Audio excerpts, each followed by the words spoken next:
So I'm an eternal optimist about how and why we should continue to innovate every aspect of our lives, and whether that's science and technology, imbuing more efficiencies in how we run businesses, but also how we deliver healthcare and education. So as far as I'm concerned, I've adopted the same lens as we think about the political process. So just to give you some flavor for some of the proposals, on the politician side, I consider the argument that we should perhaps increase the pay of politicians and actually force them to justify their compensation.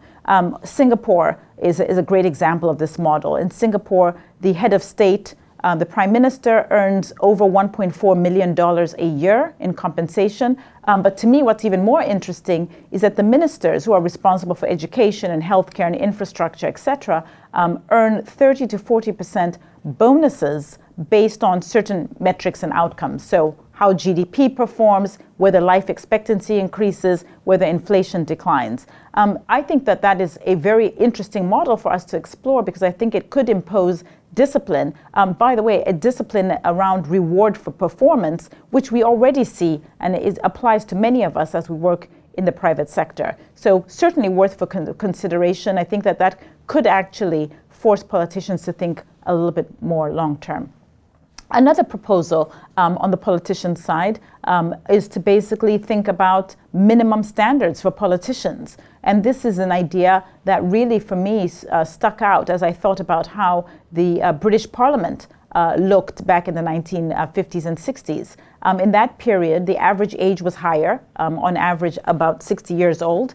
But also the skill set was incredibly varied. They had teachers, lawyers, doctors, farmers. And so people had other careers and had a better understanding of how the economy works, because they came to become parliamentarians having experienced different sectors of the economy.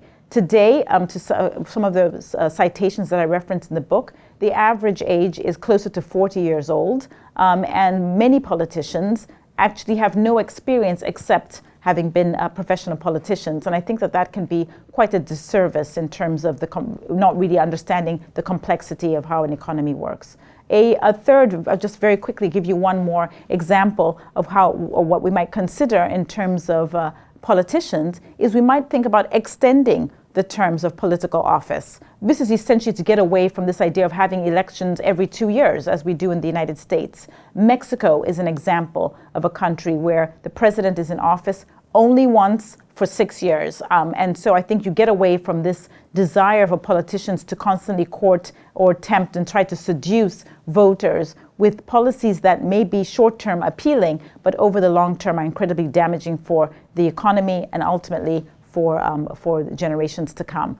Brazil, the senators have 8 to 9 year terms. Again, it's really picking on this theme of extending the thinking to better match the economic challenges and economic headwinds that the global economy faces.